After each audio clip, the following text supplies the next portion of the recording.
Nasa kustodiya na ng PNP ang dalawang sinasabing missing link sa kaso ng mga nawawalang sabungero. Kilalanin kung sino sila sa agenda report ni Joash Malimban.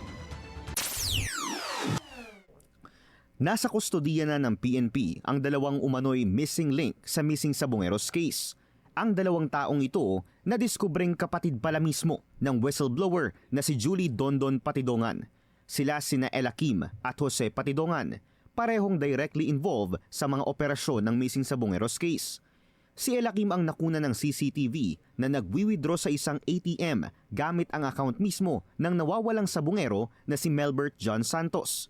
Si Jose naman, ayon sa PNP, ang isa sa mga nakuna ng litrato na bitbit ang nawawala ring si Michael Bautista habang nakaposas. Nitong July 22, nakuha ng PNP ang magkapatid na Patidongan mula sa Cambodia at napag-alamang si Jose may conviction at nakabinbing warrant of arrest pala mula pa noong 2018. Ayon kay PNP spokesperson General Jean Fajardo, hindi kailanman binanggit ni Patidongan na kapatid niya ang dalawang taong iniimbestigahan ng CIDG. Isang bagay na agad pinabulaanan ni Patidongan. Kaya naman nakuha yung kapatid ko at dahil inopin ko yan kay Secretary Boyeng Remulla. Ngayon, nung nag-usap-usap kami ni Colonel Ali at nabanggit ko yun na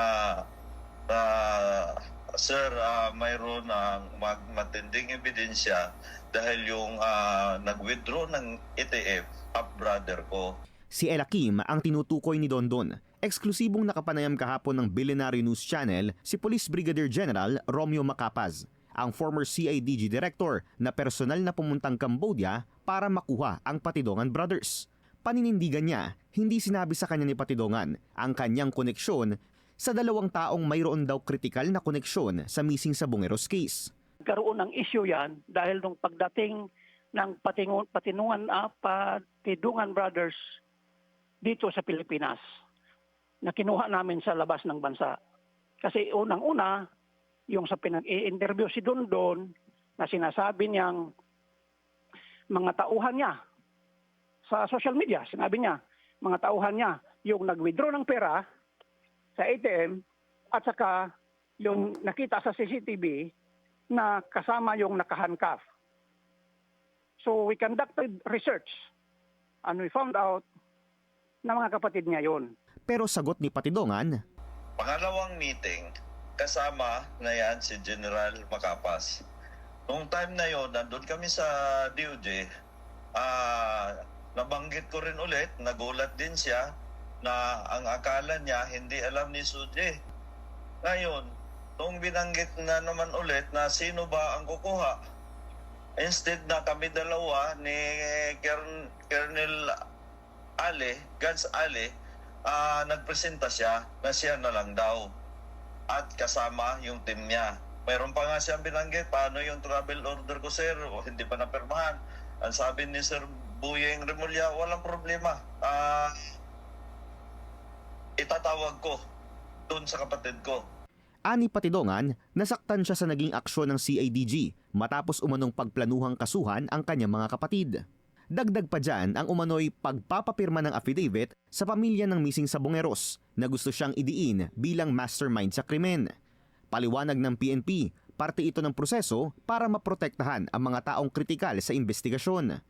Ngayon, anong tanong, bakit kailangan kasuhan? Sinagot na po natin yon. Para later on, they can be discharged as state witness. Ano po ba yung mga requisite bago po ang isang individual na kasama po dito sa kaso na ito ay ma-consider na state witness po? Unang-una po ay there is an absolute necessity doon po sa kanilang mga testimonya.